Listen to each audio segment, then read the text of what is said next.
네, 이제 40강 하겠습니다. 어거스틴 신학의 특징들을 우리가 따라가고 있습니다. 어거스틴은 가톨릭만이 아니라 우리 개신교에서도 굉장히 중요한 교부 신학자로 알려져 있어요. 그의 삶이 드라마틱하기 때문에 이렇게 회심한다는 거죠. 그 회심이 전격적이어서 개신교 부흥의 영성 이런데 딱 맞습니다. 근데 이분의 그 회심 사건은 요한 웨슬레의 회심과 더불어서 마틴 루터의 회심도 비슷하고요. 잘 알려져 있고 많이 또 인용되고 있는 그런 겁니다. 어거스틴, 우리가 오늘 그 신학적 특징이 이제 두 번째 시간입니다. 첫 번째는 그의 사상의 배경이 깔린 여러 요소들에서 일단 앞에서 한 거 이렇게 잘 보도록 하시고요. 자, 194쪽. 여섯째 줄에 인식론 이렇게 되어 있습니다. 읽겠습니다. 인식의 목표와 방법은 인식이요? 뭘 알아채는 거거든요. 인식을 눈으로도 하고 코로도 하죠. 냄새, 이걸 어떤 냄새나 이게 인식하잖아요. 하나님 인식이라고 하는 건 그렇게 코나 눈이나 이런 게 아니지 않습니까? 어떤 마음의 감동, 뭐 그렇게 말할 수도 있죠. 아니면 어떤 논리적인 사고방식, 뭐 그런 걸로 인식한다 말하기도 합니다. 도대체 어거스틴의 인식론은 뭐냐? 여기서 지금 설명하고 있습니다. 인식의 목표와 방법은 어거스틴의 유명한 말 속에 함축되어 있다. 거기 어거스틴의 말을 인용하고 있습니다. 나는 신과 혼을 알고 싶다. 신과 혼. 그 밖에는 아무것도 없는가? 그 밖에는 아무것도 알고 싶지 않다. 신과 혼. 영혼이죠. 하나님과 영혼. 밖에는 아무것도 인식하고 싶지 않다. 왜 이렇게 얘기를 했을까요? 그걸, 이제, 어거스틴에게 직접 말이 들어야 되겠지만, 그냥 상식적으로 본다면, 그 이외의 것들은 다 지나가 버리니까, 그걸로, 근원적인 것을 인식할 수 없다고 하는 거죠. 다른 것들은 다 지나가잖아요. 잠깐 있다가 없어지지 않습니까? 그런 걸 가장 궁극적인 토대로 놓고 뭘 인식한다 말할 수는 없는 거죠. 그래서 그는 신과 혼 이외에는 아무것도 알고 싶지 않다. 이게 멋진 이야기를 했습니다. 이것은 혼이야말로 신이 인간에게 나타내는 장소라는 것을 의미한다. 도대체 이 혼이 뭐냐? 그것도 이제 개념적으로 또 많이 생각을 해야 되겠죠. 그래서 어거스틴은 혼을 알기 원했다. 왜냐하면 혼에서 비로소 신을 알 수 있게 되기 때문이다. 그러니까 하나님이 인식하는 인간론적 통로는 혼이다 얘기하는 거죠. 영, 혼, 이게 뭐 비슷하죠. 구분하려면 구분하지만 그거 비슷한 겁니다.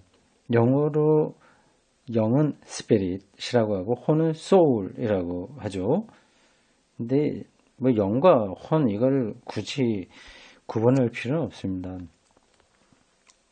신이란 다른 대상과 함께 대상이나 객체가 아니고 다른 대상과 함께하는 그런 대상이나 객체가 아니고 객관의 분열 이전 어떤 측성이 있고 내가 있다면 내가 측성을 객관으로 이해하잖아요. 그런 게 아니다. 주관과 객관으로 분열되기 이전 인간 내면에 현존하고 있다. 신이란 그의 존재나 비존재가 논증될 수 있는 하나의 낯선 존재가 아니다. 신이 있다 없다 이건 말이 안 된다고 하는 거죠.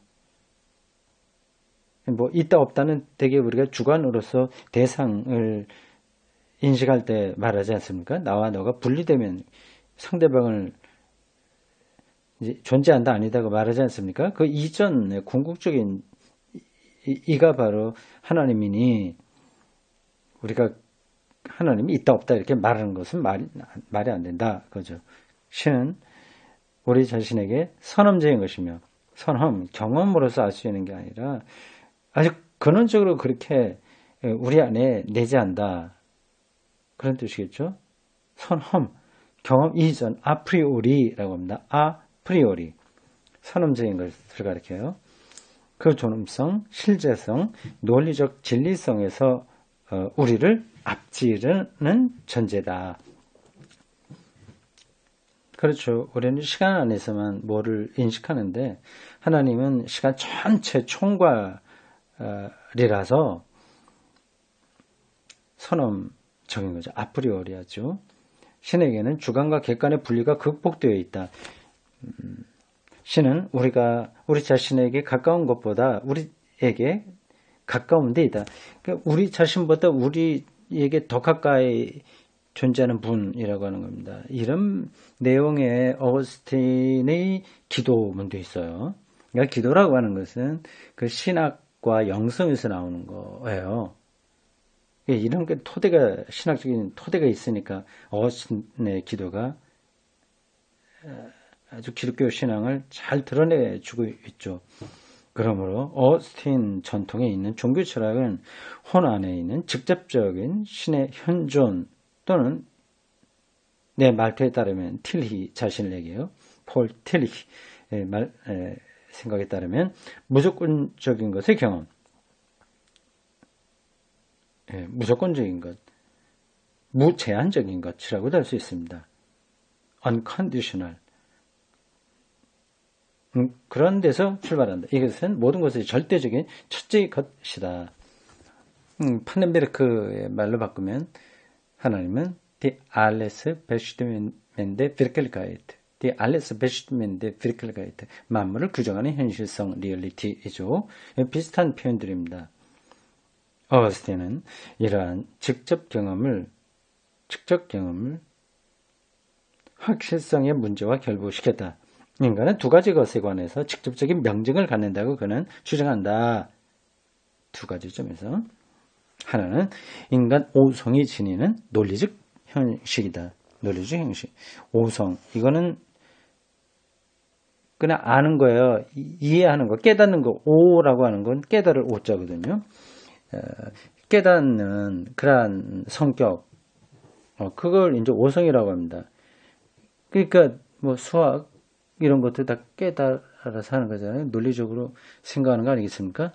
논리적 형식이다. 왜냐하면 직접적인 명증의 가능성을 묻는 바로 그것이 오성의 논리적 구조를 전제하고 있기 때문이다.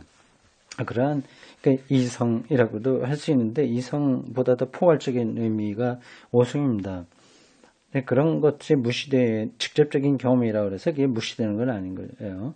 예컨대 우리가 어떤 색을 푸름이라고 지각한다고 하자. 이것은 직접적인 인상으로 그것이 객관적으로 푸르냐 그렇지 않느냐하고는 전혀 관계없이 그 자체로서 확실성을 가지고 있는 셈입니다.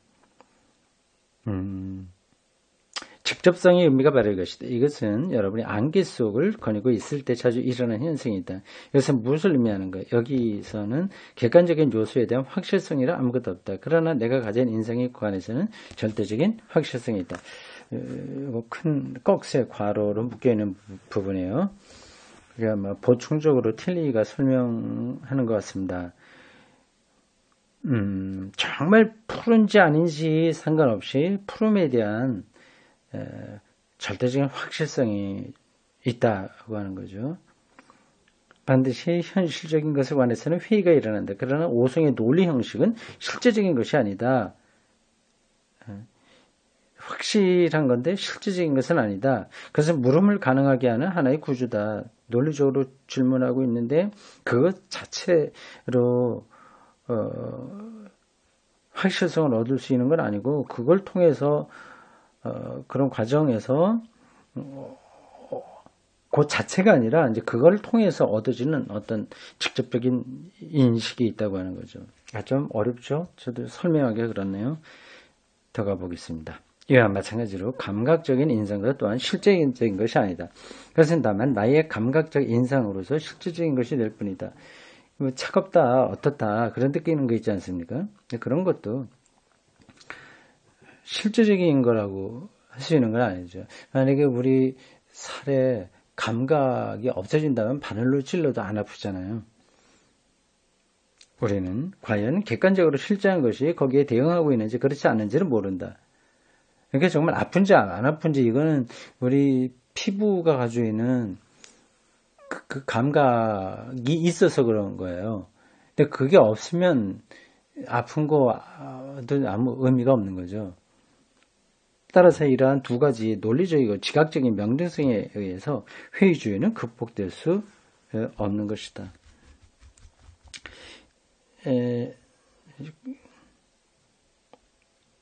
회의주의가 극복될 수 없는 거예요? 극복될 수 있다는 뜻 아닌가요? 이런 명등성이 있으면 온갖 것을 회의하는 것이 극복되는 거 아니겠어요? 근데 왜 극복될 수 없다고 그랬어요? 이상하네. 또 다른 뜻인가요? 그럼 넘어가겠습니다. 번역을 착각한 건지 아니면 내가 미쳤다 모르는 건지 접어두겠습니다. 그 다음 패러그래프. 그렇다면 지금 195쪽 밑에서 9째 줄입니다. 그렇다면 실제에 대한 리얼리티죠. 제가 여러 번 얘기하고 있는 리얼리티입니다. 예, 리얼리티에 대한 회의는 어떻게 해서 극복될 수 있는 것인가? 앞에서 극복될 수 없다고 한 말이 맞군요. 이제 극복될 수 있는 길을 얘기하고 있으니까요. 이게 참 복잡해서 제가 강독하면서도 실수를 하는 것 같습니다. 그거는 그대로 바로 앞에 있는 문장 그대로 하시면 되겠습니다. 우리는 모든 것에 대해서 의심하지 않으면 안 된다는 원리적인 회의에서 출발하지 않으면 안 된다. 그렇죠? 회의로부터 출발한 것은 데카르트만이 아니다. 코기타 에르고 숨. 나는 생각한다 그러면 존재한다. 생각하는 것은 회의하는 거죠. 어거스틴도 그랬다. 그는 만일 확실성을 얻고자 한다면 밖으로 눈을 돌리지 말고 안으로 돌려야 된다고 주장했다. 왜냐하면 진리는 인간의 속 내면 깊이 있기 때문이다. 오성은 깨닫는 것은 오성 안에 있는 것만 알 수 있는데 내가 통증을 느낄 수 있는 감각이 오성이거든요. 포함되는 거거든요. 이게 없으면 안 되잖아요. 오성 안에 있는 것은 단지 오성 자체뿐이지 그 밖의 것은 아무것도 없다. 오성 밖에 있는 외부에 있는 세계는 모두 회의에서 떨어져서 거기서 진리를 찾을 수 없다. 진리란 우리의 내부의 깊이에서 찾을 수 있는 것이다. 상당히 실존적인 접근이에요. 이 내부 영역이 아리스토텔레스에 의하면 바로 혼이다. 혼. 그것은 혼을 객관적인 삶의 힘으로 풀이하는 그리스 철학과 대립된 견해다. 혼을 객관적인 삶의 힘으로 풀이하는 그리스 철학과 대립된 견해다. 이와 같은 어거스틴적인 의미의 혼을 발견한다는 것은 그리스도교에서 나온 중요한 발견의 하나다. 세계는 혼에서 하나의 현상이다. 혼, 소울 이걸 통해서 인식할 수 있기 때문에 그래서 세계는 혼에서 나오는 현상이다. 이렇게 말할 수 있는 거예요. 그냥 내가 어떤 것을 꽃이다라고 이렇게 말하지 않으면 그게 꽃이 아닌 거죠. 꽃이라고 불러야. 근데 그게 실제 현상하는 꽃이 되는 겁니다. 근데 참 이상하죠? 이게 말장난 같죠? 이게 좀 언어 존재론하고 좀 맞물려 있습니다. 그러니까 언어가 먼저 있었던 거죠. 책이 있다면 책이라고 하는 사물이 있는 게 아니라 책이라고 하는 언어가 있어서 그 언어가 이제 책을 만들어낸다. 책을 책으로 인식하게 한다. 그렇게 말하는 겁니다. 태초에 로고스가 있었다고 하는 말도 그렇게 되고요. 하나님이 태초에 말씀으로 세상을 창조했다는 것도 언어 존재 우위적인 입장으로서 지금 말하는 것하고 다 연관되어 있습니다. 세계는 혼에서 하나의 현상이다. 혼을 통해서 현상이 된다. 혼은 모든 현상의 총체로서의 세계를 그 안에 간직하고 있다. 다시 말해서 혼만이 유일하고 실질적인 것이다. 굉장히 과격합니다. 혼만이 유일하고 실제적인 것이다.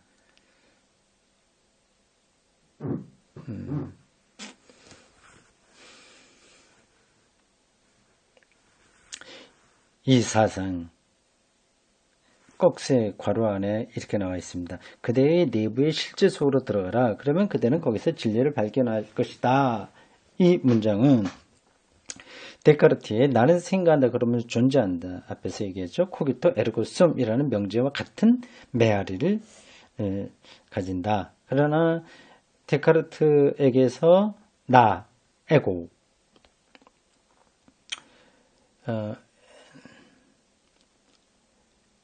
에르고가 아니라 에고예요. 그 앞에 있는 문장 코기토 에르고숨, 여기 에르고는 그러므로 라고 하는 뜻입니다. 에고는 나를 뜻해요. 저 사람 에고이스티야 할 때는 이기주의, 자기만 아는 걸 가리키죠. 나의 자기 확실성이 수학적인 명증성의 원리가 되며 이로부터 그는 함적인 자연체계를 끌어낸다. 이와 달리 어거스틴은 그냥 내적 명증성만이 신의 직접적인 확실성이 된다. 데카르트는 수학적인 그런 거에서 나의 확실성이 나오는데 어거스틴은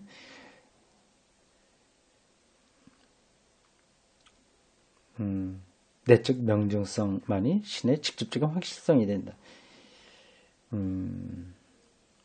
네, 그리하여 어거스틴은 그대 자신 영혼 속으로 들어가라고 말한 다음 만일 그대가 자신의 혼이 변하는 낌새를 느끼거든 그대 자신을 초월하라고 가르쳤던 것이다. 대단히 신비주의적인 인식론을 지금 피력하고 있는 거예요.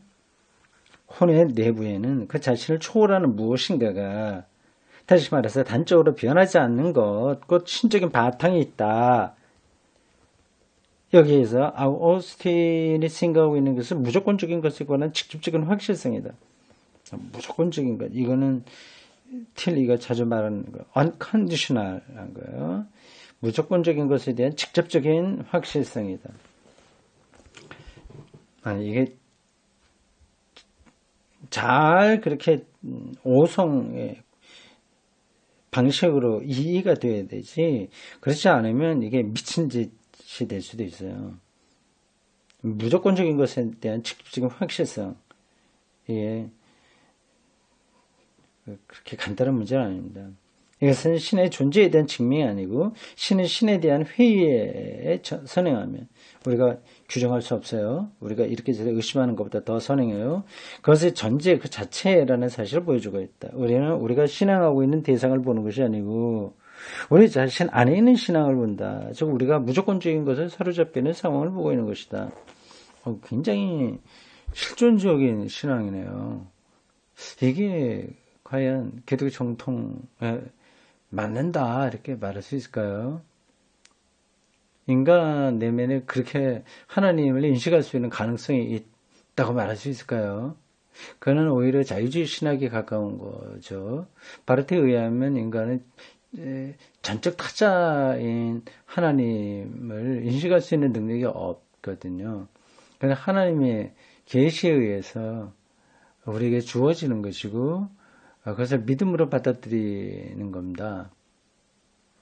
그러면 어거스틴은 기독교 정통과 완전히 다른 걸 얘기하냐? 뭐 그런 것 아니죠. 이런 어거스틴의 상당히 제가 생각했던 것보다 더 실존적인 그 사유 그리고 인식론 이런 것들이 그 당시로서는 중요한 요소였던 것 같습니다. 예, 또 그런 것들을 완전히 배제할 수도 없어요. 바르트 신학이라고 하더라도 말씀 객관주의라고 하더라도 이 실존주의인 것을 다 부정할 수는 없습니다. 예상했던 것보다 어거스틴이 상당히 신비적이고 실존적이고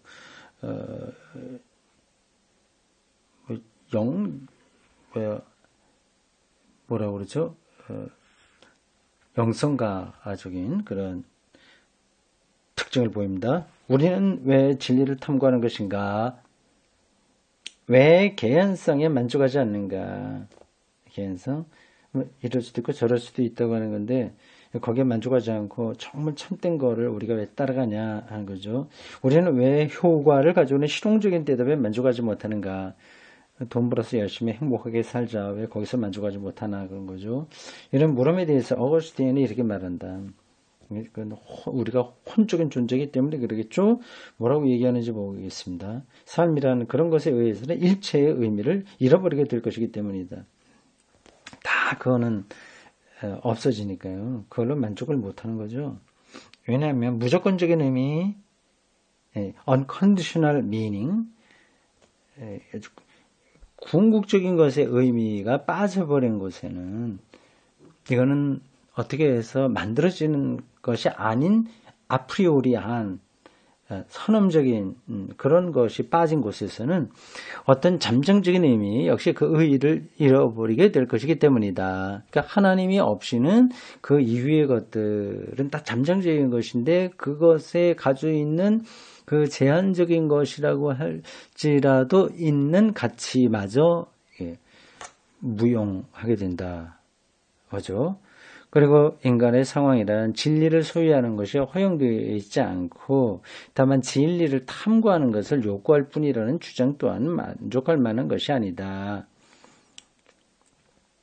계속 어디로 가고 있는 그 정도만으로 만족하지 못한다. 그걸 확실하게 어떤 걸 붙들어야 된다고 하는 겁니다. 그게 이제 과연 가능한가 하는 거죠. 사도 바울도 자기가 이미 완성했다고 생각하지 않고 붙잡힌 바 된 것을 따라갈 뿐이다 이렇게 얘기를 했는데 어거스틴은 가능하다는 얘기를 하는 건가요? 모르겠습니다. 가봅시다. 만일 우리가 진리에 접근하고 있는 것을 확인하려고 한다면 그것을 위해 판단의 기준을 가지지 않으면 안 되는 건데 그 기준 또한 그 진리 자체다. 이것은 다음과 같은 사실을 의미한다. 모든 상대주의는 이러대도 저러대도 절대적인 건 없고 하는 그런 상대주의는 그것이 아무리 극단적인 것이라 할지라도 그리고 비록 그것을 명제의 형태로서 표현할 수 없다고 하더라도 거기에는 절대적인 규범이 존재되어 있다는 사실이다. 그렇죠. 왜 사람이 진리를 추구할 수밖에 없냐 하는 것들을 설명하는 겁니다. 상대적인 어떤 관점이 있는 게 분명한데 그렇다고 하더라도 그거는 이미 절대적인 어떤 거를 존재하기 때문에 나오는 말이라고 하는 거죠. 진리는 인간의 혼의 내면에서만이 발견할 수 있는 것이기 때문에 인간은 외적 물질적 세계의 인식에 의해서는 궁극적인 진리에 이르지 못한다. 곧 외적인 물질적 세계의 인식은 신을 인식하는 데는 아무런 도움도 주지 못한다.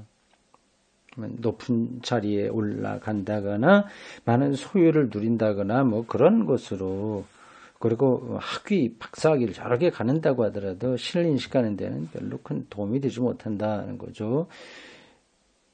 어거스틴은 말하기를 천사는 신적인 것에 관한 지식을 갖고 있지만 여기에 대해 좀 더 낮은 영들은 물질적인 것에 관한 지식을 가질 뿐이라고 한다. 인식이란 참여하는 것이므로 그것은 낮은 차원의 영들이 물질적 세계에 참여하고 있는 것을 의미한다.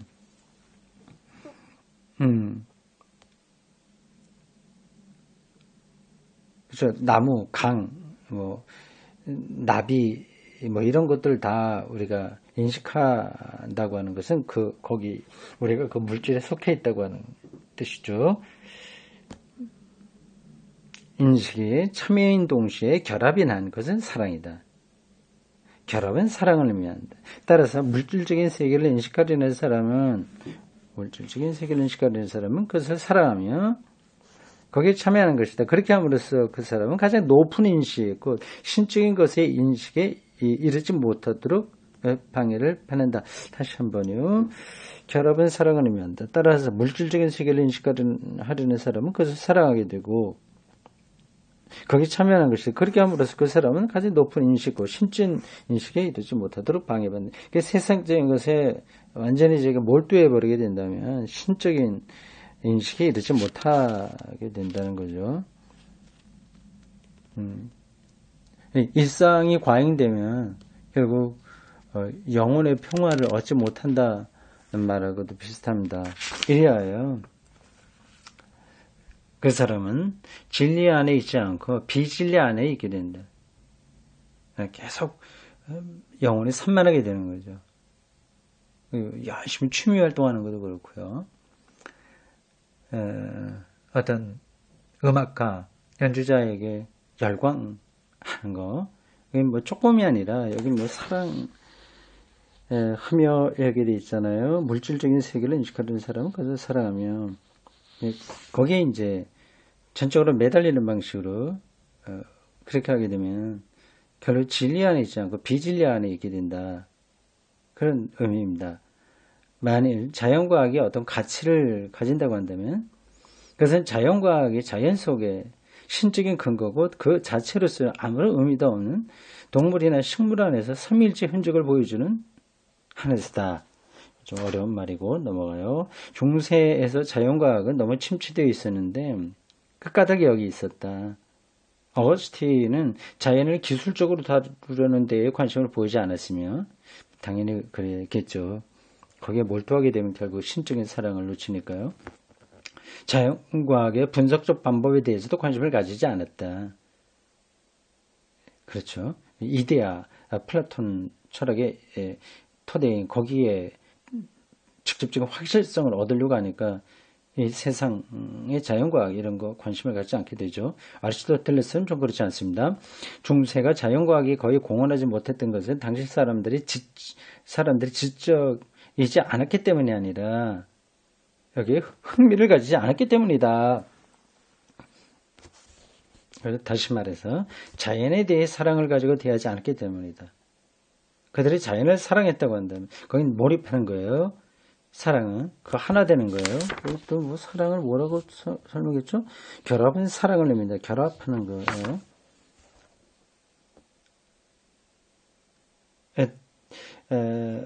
다시 말해서 자연에 대한 사랑을 가지고 대하지 않았기 때문이다.